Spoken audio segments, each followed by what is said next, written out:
Hello, everyone. I am Jeremy Johnson, dramaturg at Houston Grand Opera, and welcome to HGO Digital's live pre-show. For those of you who have been with us before, welcome back. And for those who are joining us for the first time, welcome to our pre-show event.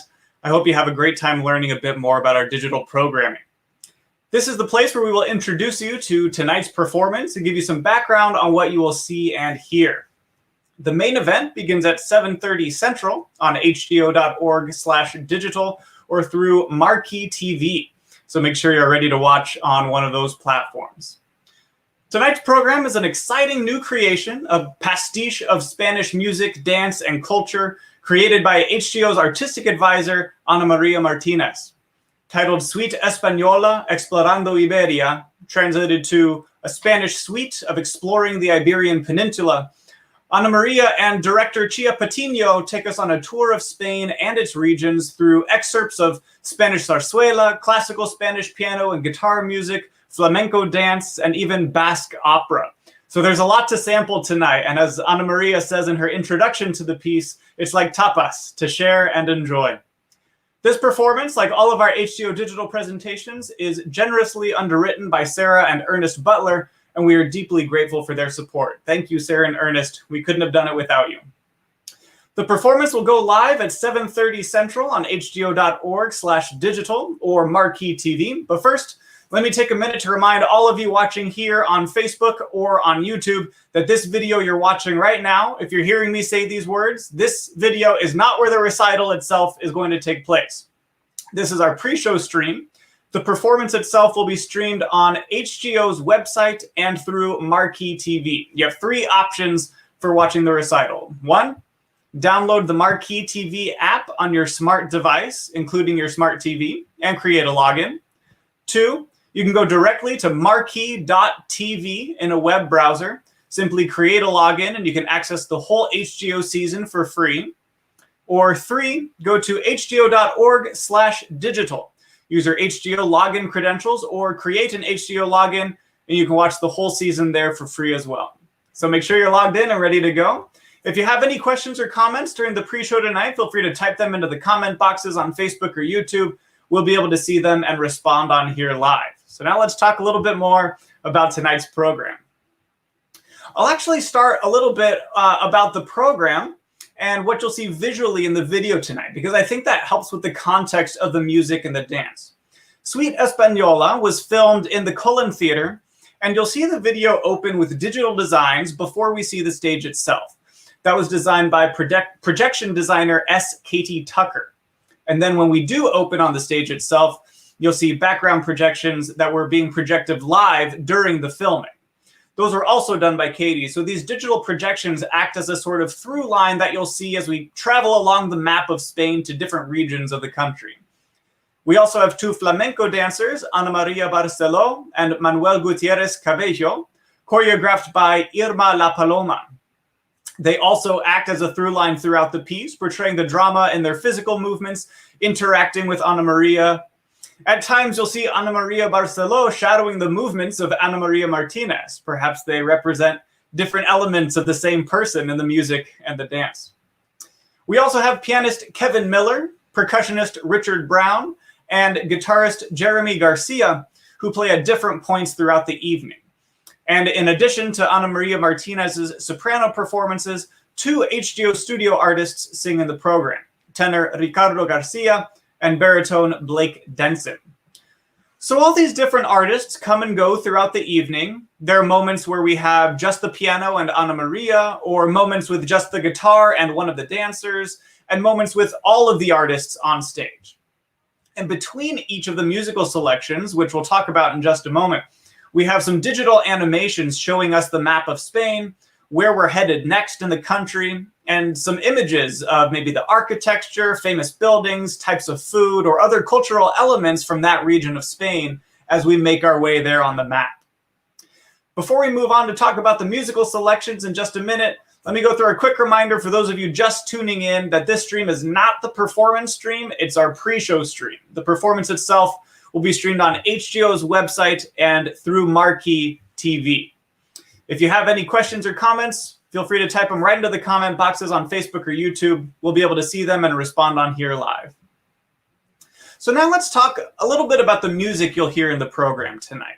Of course, there's a myriad of different genres and styles of music from Spain, some from a classical tradition, some more recently in a popular tradition, just like one would get in any musical culture in any country.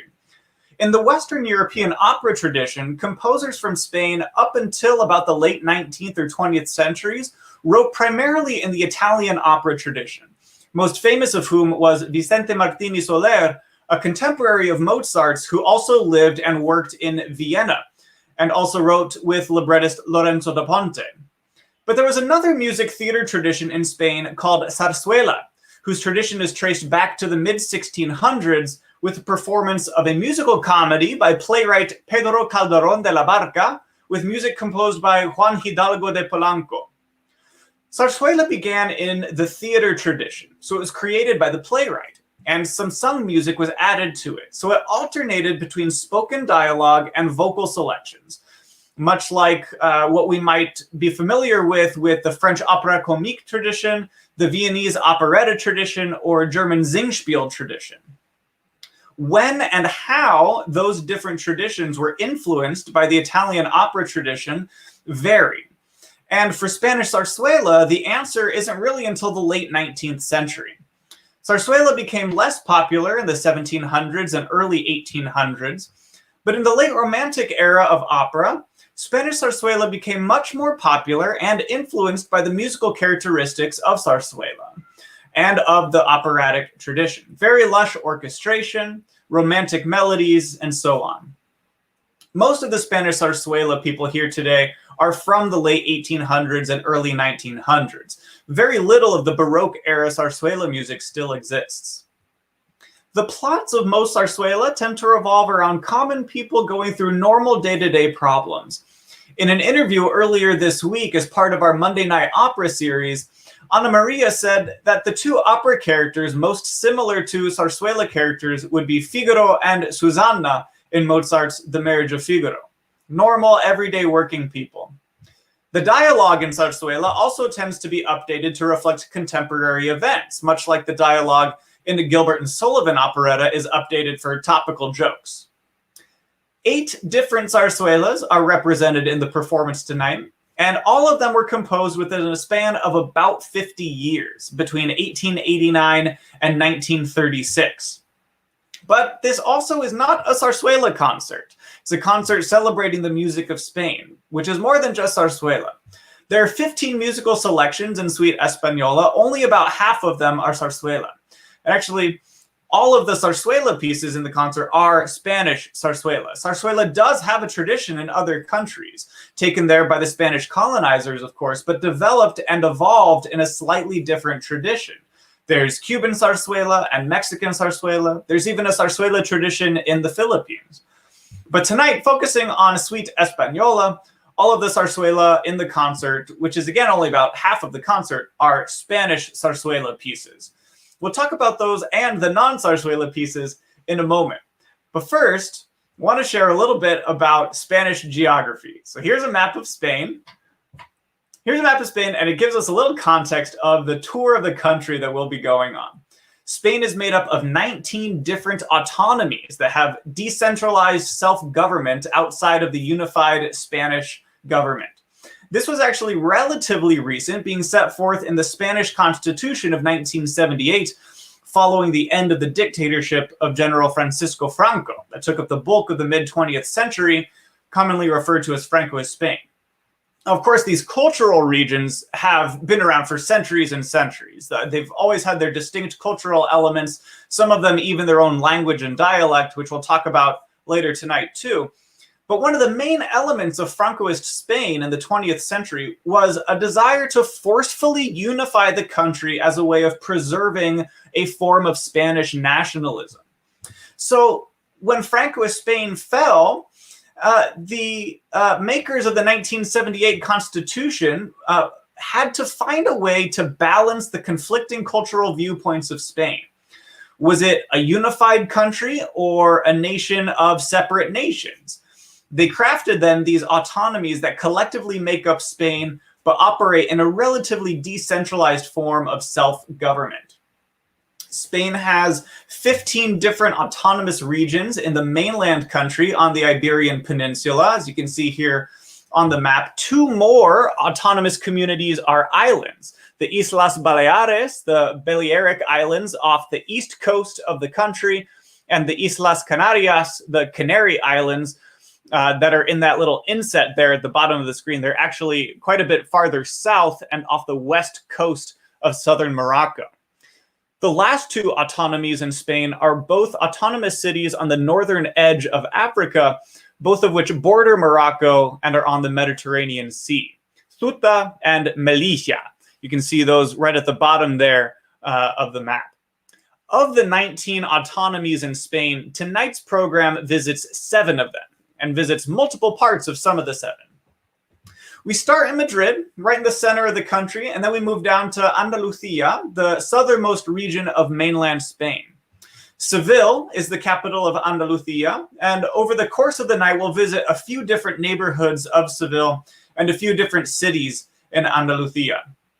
Making our way north, we then return to the region of Madrid, visiting the Palacio De Arangues and the Puerta del Sol in Madrid.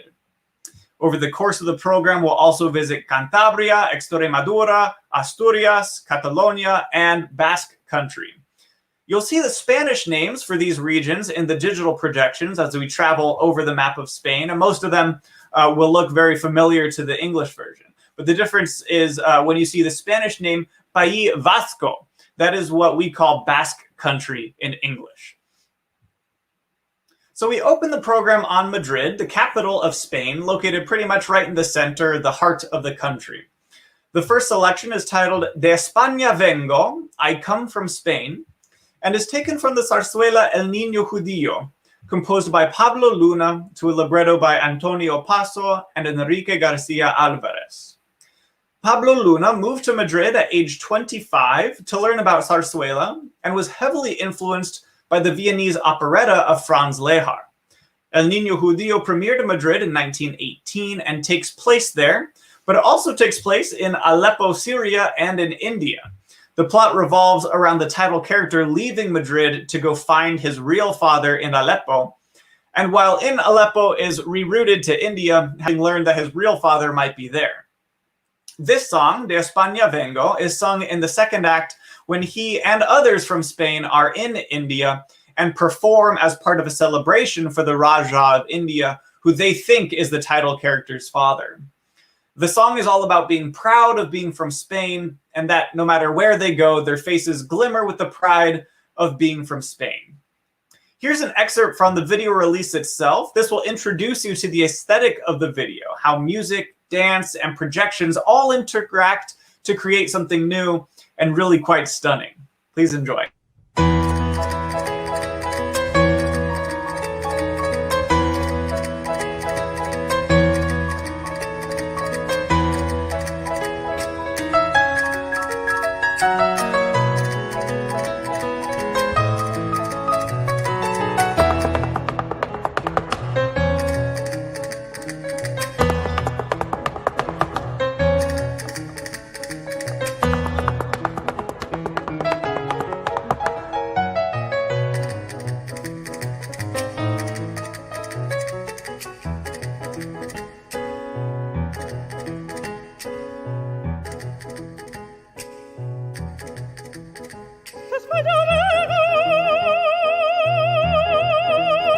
Soy española, en mis ojos me luz de tu cielo, y en mi cuerpo la gracia de la manola. De España vengo, de España soy,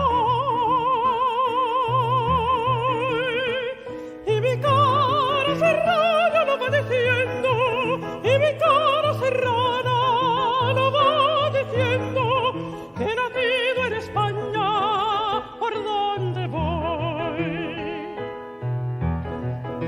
A mí lo madrileño me vuelve loca, y cuando yo me arranco con una copla al acento gitano de mi canción,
That's only the first part of the aria. It goes on for a bit after that.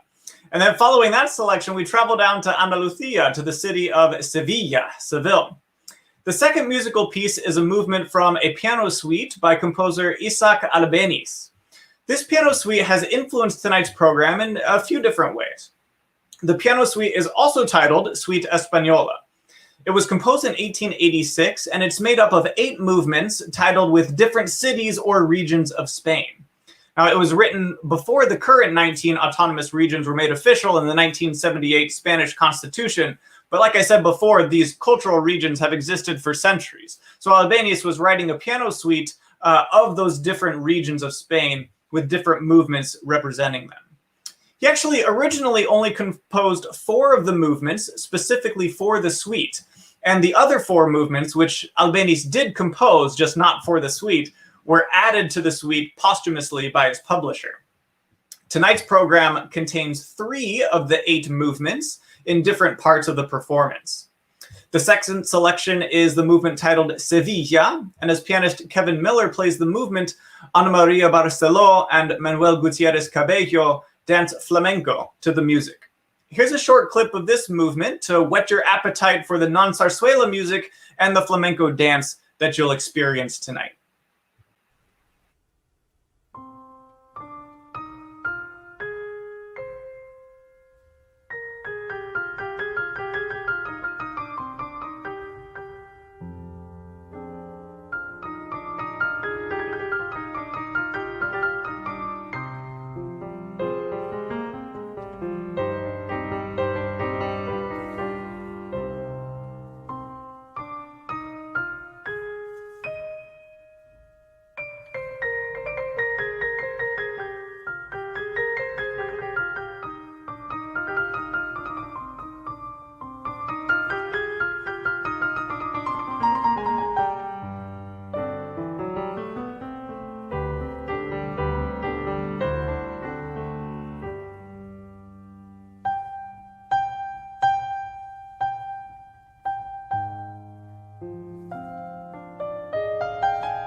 The flamenco dance appears throughout the evening, always a really stunning addition to the artistry of the piece.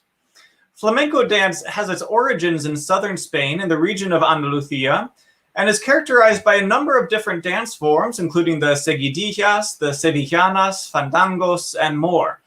Musically, it includes castanets and guitars, among others. has vocalizations by the dancers and the guitarists, and physically, it's often characterized by really arched back in the women and very upright posture in the men, as you saw in the video, with curved arms and very specific finger and hand motions. The dancers do also have very rhythmic feet stomps and toe taps. There's one number you'll hear about halfway through the program, which is the second of the three of the Albéniz piano suite movements. The Asturias movement is played on guitar by Jeremy Garcia. And during that movement, Manuel Gutierrez Cabello dances a flamenco-style dance that incorporates quite a bit of taps and stomps. It's a very audible dance style. And other aspects of flamenco dance include knuckle taps. The guitarists also do different types of taps on the guitar itself. There are a lot of those different aspects of the art form incorporated into the performance tonight. So keep an eye out for those as well as you watch. After the Sevilla piano movement, Ana Maria sings another aria from a Spanish Sarsuela, this one composed by Federico Moreno Torroba, one of the most prolific and famous composers of Spanish Sarsuela. This piece is from a 1928 Sarsuela titled La Marcenera, which refers to a woman from the city of Marchena, a city near Seville, also in the region of Andalusia. The next piece has a pretty interesting background. As we leave Andalusia and move back along the map into Madrid, we stop first at the Palacio De Arangues, one of the former royal residences of the Spanish monarchy, established in the 16th century.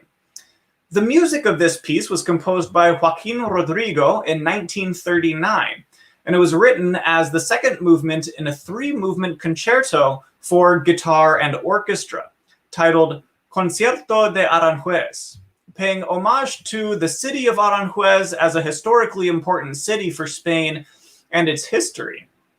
And this was an important political point because in 1939, also the dictatorship of General Francisco Franco had just begun.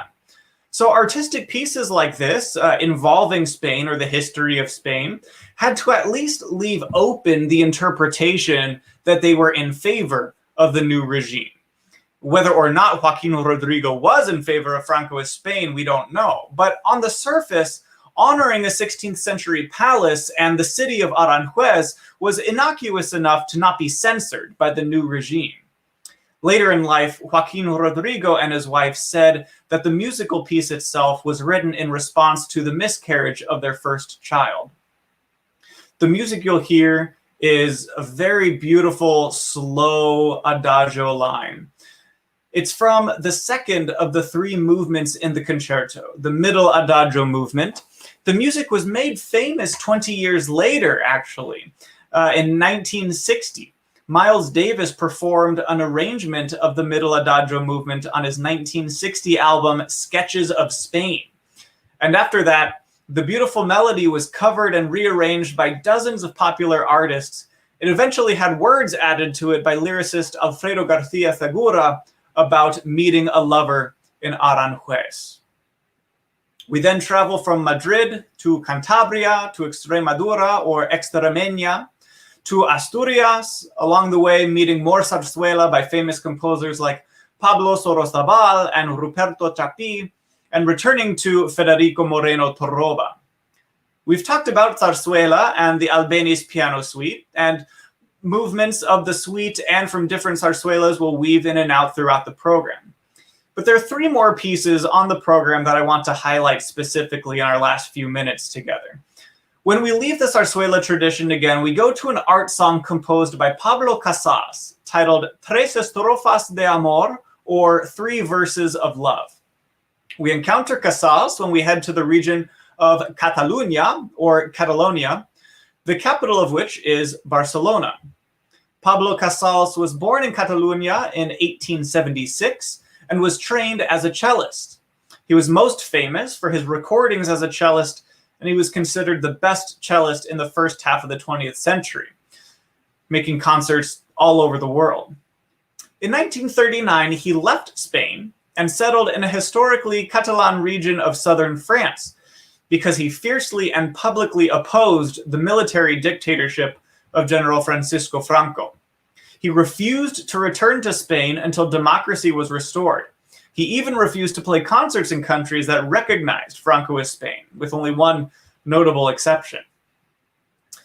During his self-exile from Spain, he made frequent trips to Puerto Rico and began the Casals Festival there in 1956, which continues today every year.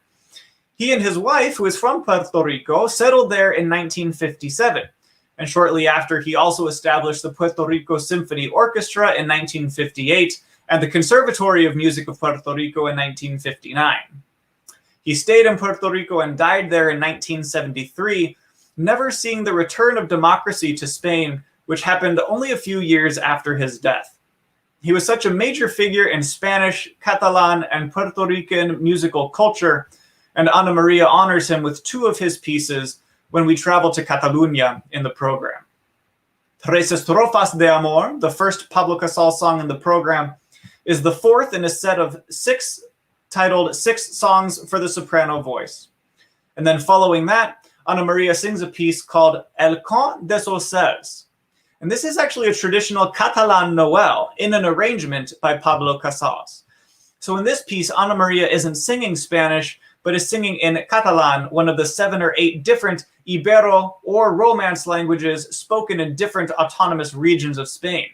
And some of those other languages include languages like Galician, Occitan, Aragonese, and others.